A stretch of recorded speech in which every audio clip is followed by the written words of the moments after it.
Miss Elliman, do you have the sheets? I do, of the original. Okay. Did you send copies to? I emailed a scanned copy of it.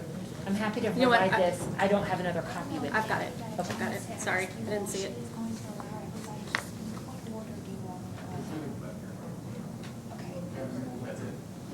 Okay, so I'll just go down the line.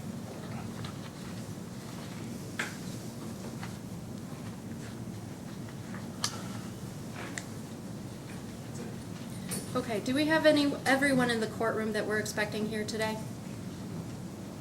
Okay.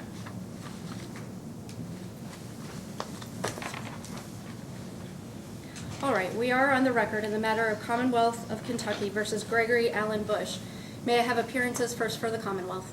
Yes, Your Honor. Good afternoon. Millie Sconanin on behalf of the Commonwealth. Seated with me at council table is Elizabeth Jones Brown, and present in the courtroom are the families of Ms. Vickie Jones and Mr. Maurice Stallard.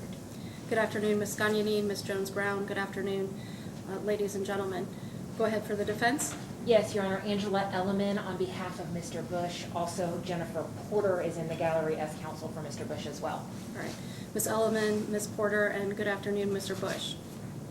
All right.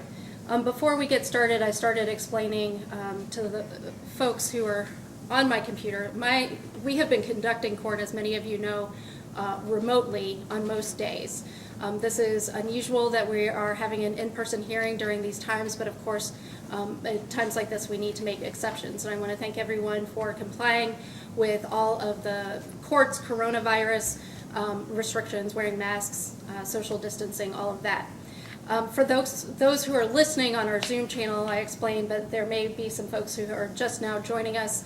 Unfortunately, because of the technology in the courtroom, our courtroom mics are not connected to the Zoom channel or my computer up here. And so if you're listening remotely, you're only going to be able, or watching or listening remotely, you're only going to be able to see me, unfortunately. You may be able to hear some of the discussion in the courtroom, but if you want an opportunity to view the full hearing of this matter here today, you can order a copy of the hearing from our clerk's office, which should be available as soon as possible after today's hearing.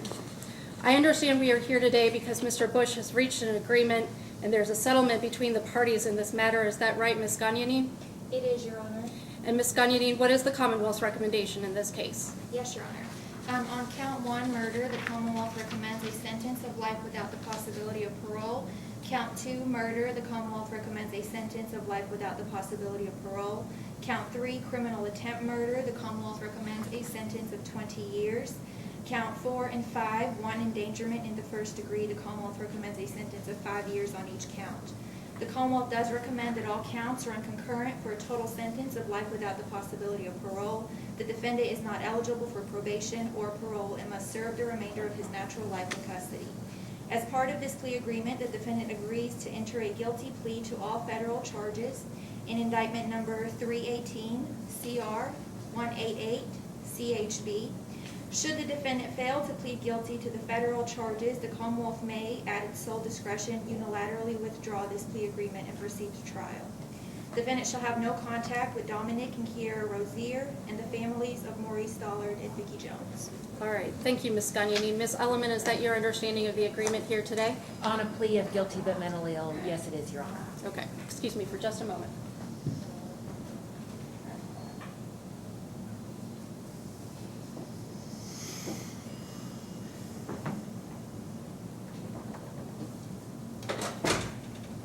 All right, Mr. Bush, is that your understanding of the agreement that you have reached with the Commonwealth? Yes, ma'am. Okay, thank you.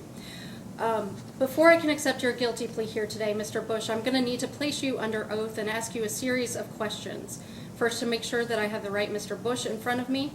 Then to make sure that you are fully informed and thinking clearly today as you enter your guilty plea, and that you understand your constitutional rights.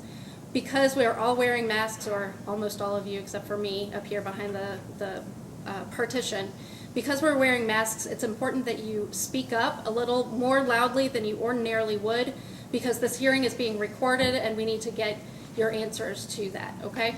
If you need any time with your lawyers at any point that we go through this proceeding, if you need me to rephrase anything or go more slowly, if I do anything that's confusing, just let me know. and we'll try to fix that issue, okay? All right.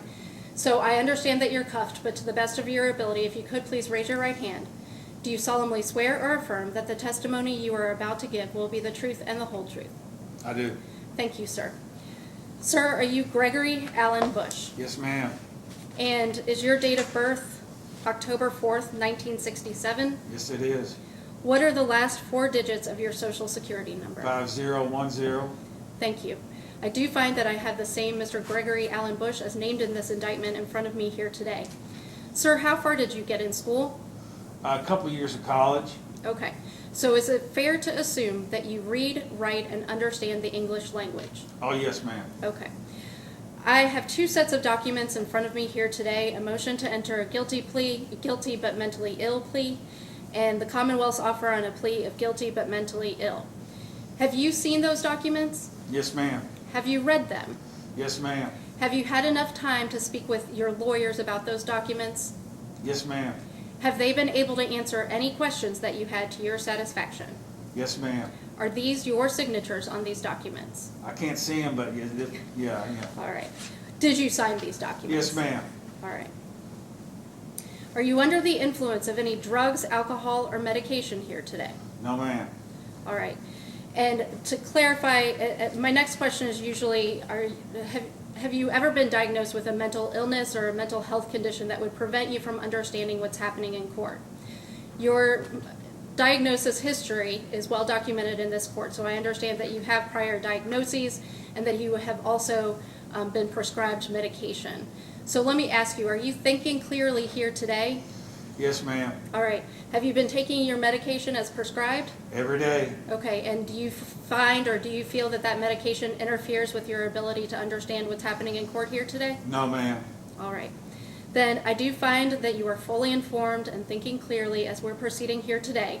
So now let's talk about your constitutional rights. Anytime you are charged with a crime, whether it is a misdemeanor or a felony, you have a number of rights. First among them is the right to plead not guilty and to proceed to a jury trial. If instead of entering a guilty plea, like we've started the process of your doing here today, you decided you wanted a jury trial instead, you could let me know that now, and we would schedule that trial on a different date. On that date, we would bring in 12 members of the community to act as the jury in your case. They would listen to the evidence presented against you in court, and at the end of that presentation of evidence, they would deliberate to see if they could reach a unanimous verdict of guilty or not guilty. At that trial, it would be the Commonwealth's burden to prove your guilt beyond a reasonable doubt. As the defendant in this matter, you would have no burden of proof whatsoever, which means you would not be required to put on any evidence on your own behalf, though you would have the right to do so if you so chose, and that would include the right to subpoena witnesses to testify in your case. You would have the right to be represented by your lawyers who would cross-examine the witnesses called by the Commonwealth and challenge the evidence presented against you in court.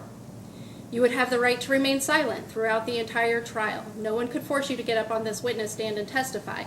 The decision to testify would be yours and yours alone.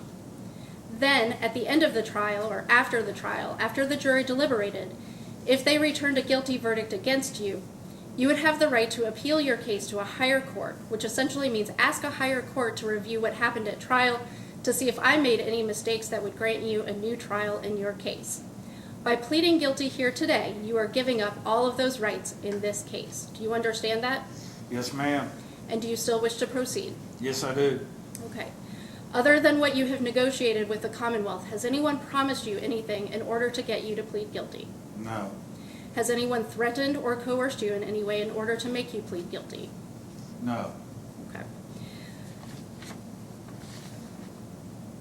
Does counsel see any reason for me to go over the PFO statutes, given the recommended sentence? No. All right. What about collateral consequences? Do you want me to cover that? I've gone over it with him. Okay.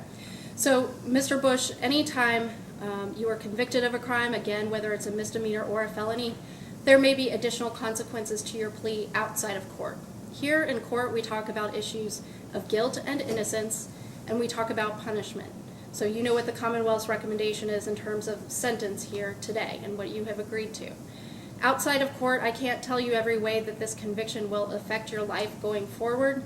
It's just important that you understand that there is a risk that there may be other consequences. It may have to do with your classification in the prison system. It could have other consequences. I can't tell you every way that this will affect your life going forward. It's just important that you understand that that is a risk. Do you understand? Yes. All right, thank you. All right. So now let's go over the facts of this case. In the Commonwealth's offer on a plea of guilty but mentally ill, in paragraph 4, the facts of the case are stated that on October 24th, 2018, in Jefferson County, Kentucky, the defendant arrived at Kroger located at 9080 Taylorsville Road and followed Maurice Stallard and his 12-year-old grandson inside the store. The defendant tracked their movements to the school supply aisle, removing his handgun from his waistband as he trailed behind. As Mr. Stallard was bent down looking at items on the lower shelves, the defendant approached him from behind and fired multiple shots at Mr. Stallard, causing his death. The shots fired placed Mr. Stallard's grandson at risk of death or serious physical injury as he was standing next to his grandfather at the time of the shooting. The defendant walked away from Mr. Stallard's body, placed his handgun back in his waistband, and headed for the exit. As the defendant walked out of Kroger, he encountered Vickie Jones standing in the parking lot. The defendant once again removed his handgun from his waistband, approached Miss Jones from behind, and fired multiple shots at her, causing her death. The defendant walked away from Miss Jones's body with his gun still drawn and headed for the next parking aisle toward Dominic and Kiera Rozier. The defendant fired multiple shots at the couple, placing Miss Rozier at risk of serious physical injury or death. Mr. Rozier returned fire as the defendant continued to advance toward him, ducked behind cars, and fired his weapon in an attempt to take Mr. Rozier's life. The incident was captured on video surveillance. Evidence supports that the defendant was suffering from an unmedicated psychotic disorder at the time and has a long history of mental illness. Mr. Bush, do you agree with the facts of the case as they are stated there? Yeah. Okay. Then, sir, on count 1, murder, count 2, murder, count 3, criminal attempt murder, count 4, wanton endangerment in the first degree, and count 5, wanton endangerment in the first degree, how do you plead, guilty or not guilty? Guilty. Thank you, sir. I will accept your plea of guilty as knowingly, intelligently, and voluntarily made. All right. Ms. Elliman, I understand that Mr. Bush is waiving a separate sentencing hearing in this matter. Excuse Correct, me. Your Honor. All right. I also understand, Ms. Ganyanin, that there are some members of the families in this case who would like to address the court. Yes, Your Honor. All right. If you may, or if you would please call the first member. Yes, Your Honor, and I will start with Ms. Charlotte Stallard, Mr. Maurice Stallard's wife. Okay. Ms. Stallard, Yes, Dan. if you wouldn't mind coming up to the witness stand, watch your step as you're walking through here and on the ramp.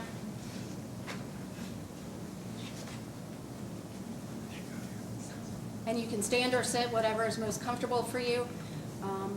And you can just have a seat and or stand and get started whenever you're ready. Okay. What I'd like to say is how what you did that day affected our family. It's changed our lives in ways that I wasn't even going to be aware of. Nothing is the same. My husband and I were best friends. He was a great father, grandfather. His grandchildren miss him. I can't even tell you how much and what they say to us. I just don't understand why you selected anyone, but particularly my husband and my grandson, to follow them into a store and decide to take their lives or take his life and scare my grandchild to death almost. I just don't understand that. It just can't be the color of their skin. To me, you need more than that. It can't be, you can't hate someone that much just for the color of their skin. You have ruined my life. Everything we did together, and this is Christmas, this is the third one I've had without him. And it's almost unbearable what you've done to us. And I'd like to just have an idea of why. You know, I really would. Just why. Why you selected him. Why you decided to do it all. I'm very glad you weren't able to get into the church because I know that there would be more deaths here. But I'm sorry, Your Honor. I didn't mean to I thought I had it under control. But you've ruined our lives. You have ruined it. I can't even anticipate anything getting any better than it is now. I don't sleep. I'm on anxiety pills. It's just, you've taken everything from me, my life from me. And that's about all I have to say. And my grandkids, they mourn their grandfather even now. My children do too. Thank you. Thank you, ma'am. Deputy, is there a box of tissues somewhere nearby? It's on this side. It's the bottom. Yes. Okay, would you mind passing that along? Thank you. Ms. Gagnini? Yes, Your Honor. And next, I would like to give the opportunity to the daughter of Mr. Stallard, Kellie Watson, to say a few words. Ms. Watson? Watch your step. Make yourself comfortable and you can get started whenever you'd like.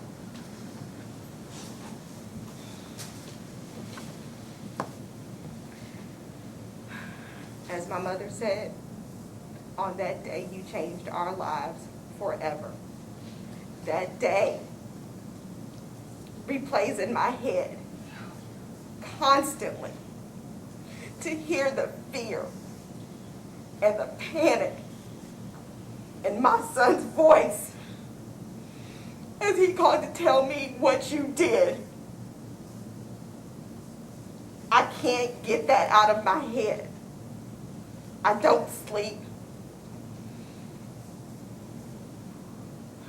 I am worried for my son, for what you did.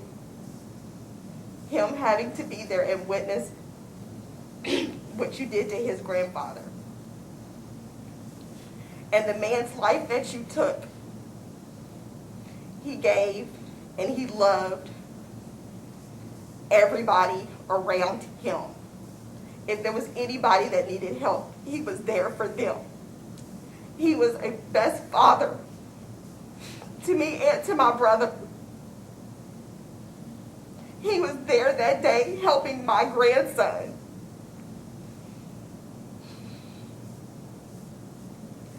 I spend my life, my work is in fighting hate and discrimination and bias and prejudice. And for you to do what you did in the life struggle of my career, I can't even contemplate. You have no idea how I have to try to continue to do what I do every day, knowing that there are people like you who are so callous, who are so hate for somebody that would have helped you if you needed it.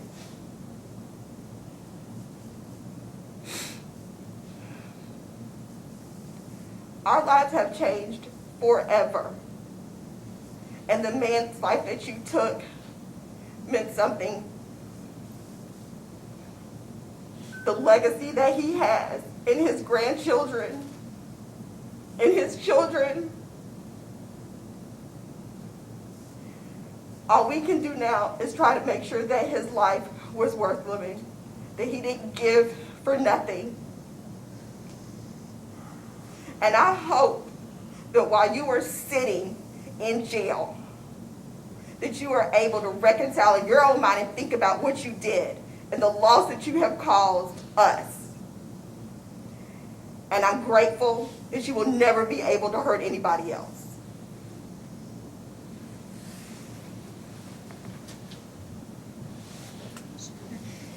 Finally, Maurice Stallard II, Mr. Maurice's son, or Mr. Stallard's son. Mr. Stallard?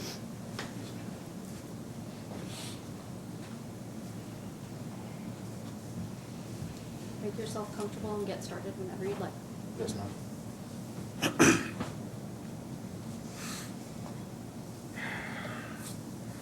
So I came here today. I prepared some things to say, but I feel I'll be better just coming and speaking from the heart. You've heard from my mother. You've heard from my sister. You've heard just a small sampling of the loss and what you took from our family. But what I wanted to communicate is not only did you take from our family, but you took from the world. A man that has done nothing but, in his almost 70 years of life, worked his hardest to help all those around him. A man who's never met a stranger. A man who's helped kids who had no way of getting to school get to school. A man who's been that sounding board for people who were going through some of their toughest days and may have taken actions to end their lives or other people's lives. He was that voice that was able to turn them around. So not only did you take from the people sitting in this courtroom, you took from the world as a whole. There are a lot of people out there who will suffer this loss that you will never meet and never even understand the impact of your actions. With that said, I just hope that at some level you have the propensity to understand what you've done and in some way try to be that light that not only my dad but Ms. Jones was for this world and this community. I never met her personally, but I can tell by her family that you left now without her presence, the sorrow that they have to deal with on a daily basis, right? So I just hope that somewhere in the remainder of what portion of a life you have, you find the ability to become a better person and try to bless people the way these two individuals did. That's all I have to say. Thank you, sir. Ms. Doniani? Yes, Your Honor. And then on behalf of Miss Vickie Jones, I believe Ms. Rosie Young would like to say a few words.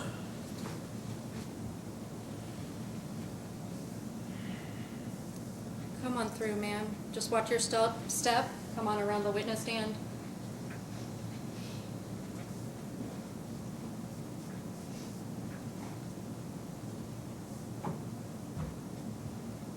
You're welcome to stand or sit, whatever makes you comfortable, and feel free to get started whenever you're ready.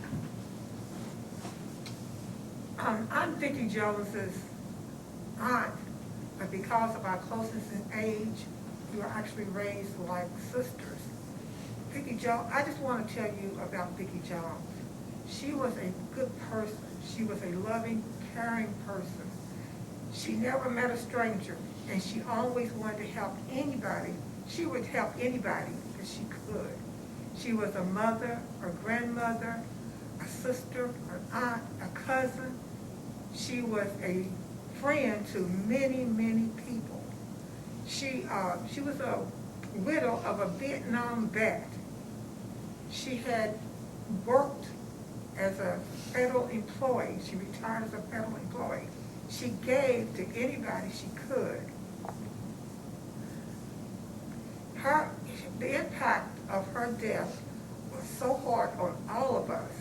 Her family, her church family was impacted so strongly that her pastor called a prayer session for the Saturday following her death because he knew the whole church was grieving, not just one or two people. The whole church was grieving because she had been so special, so loving and kind to everybody in that church. She never met a stranger. The people that she worked with, the people that she lived around in her complex, everybody she met loved Vickie because Vickie was that type of person. If she saw somebody that needed something, she would give the coat off her back to somebody who needed it. And for her to be gunned down like an innocent person, she never knew this man, knew you, she never had anything to do with Mr. Bush. And for him to gun her down like she was a nobody, just because the color of her skin, like she could have done something about the color of her skin.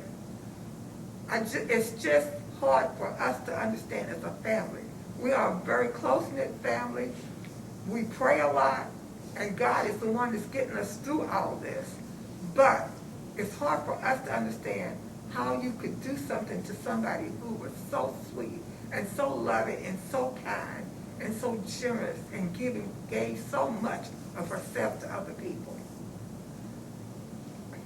That's really all I have to say. It's just, I don't understand either. I'm like the young man, the young lady that spoke before, we can't understand how you could take two people who you didn't even know, who had never done anything to Mr. Bush, she was in the Krogers.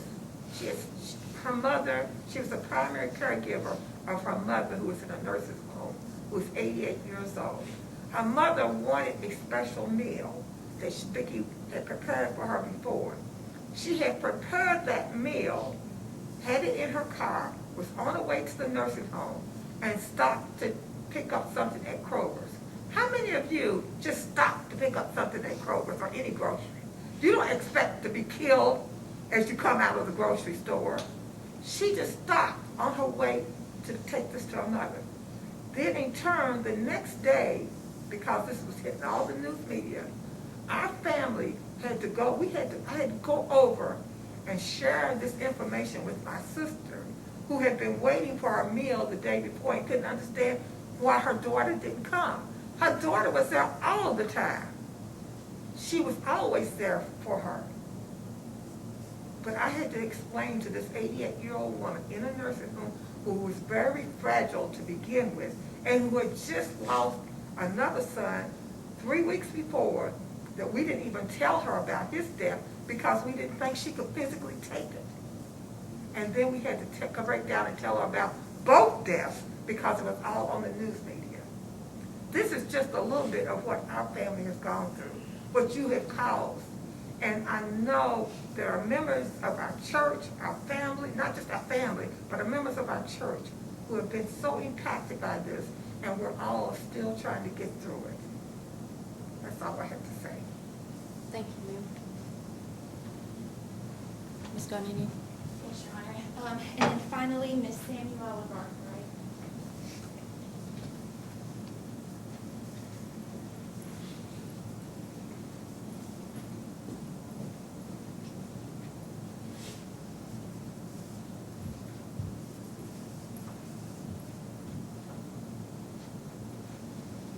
Whenever you're ready.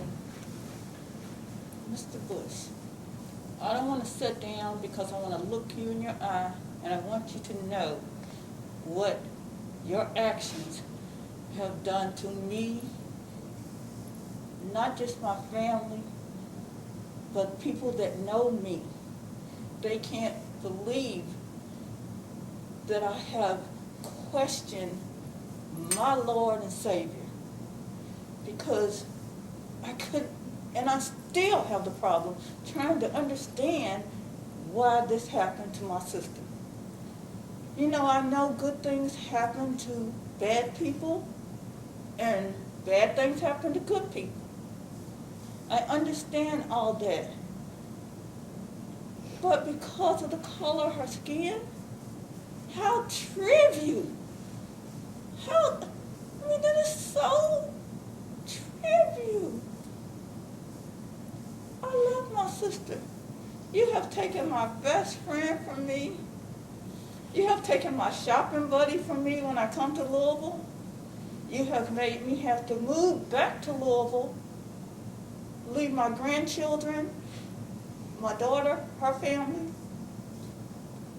You have changed my whole life around. That's what you have done. I cry every day. I have night sweats. All of this is going to result in me getting some help. I know that I know I need some help because it's not real. I thought if I looked you in your eye and talked to you, that would be one step of my healing. But you have made me doubt so much. If my sister was here today, she's such a good person. If she could come back tomorrow, she'd say, just put him in jail. I don't want him to be able to hurt nobody. But she wouldn't wish any harm to you, any harm. You have taken a person that would have loved you if she'd have met you on the street. You have taken my sister I love my sister so much. You made me doubt myself in the sister that I was to her. And I know we were close. We were closer than close, but because of what you've done, it made me feel like that maybe I should have been a better sister. I can't understand why this happened to Vickie.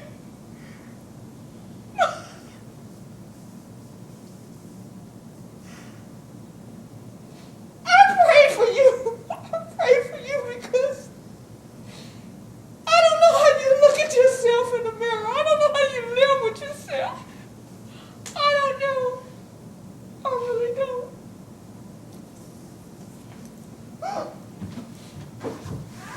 Deputy, can you assist her?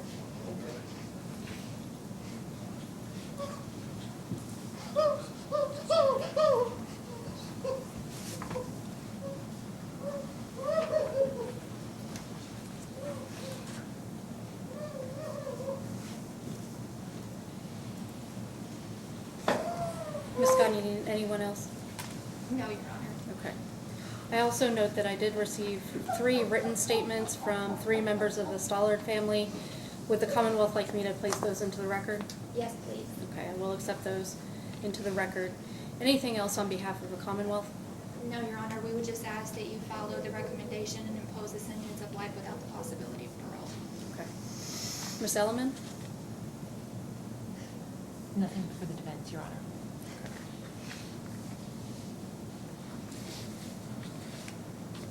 Then I will impose the sentence as recommended by the Commonwealth. On count 1, murder, life without parole. On count 2, murder, life without parole. Count 3, criminal attempt murder, 20 years. Count 4, wanton endangerment in the first degree, 5 years.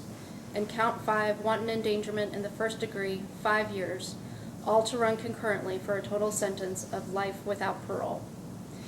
And as is noted in the Commonwealth's recommendation, the defendant is not eligible for probation or parole and must serve the remainder of his natural life in custody. Anything else we need to place on the record? No, Your Honor. All right. Good luck to you, Mr. Bush. That will be the order of the court.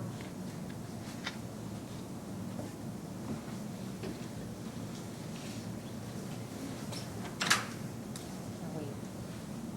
If the Commonwealth and their parties want to exit from the courtroom first.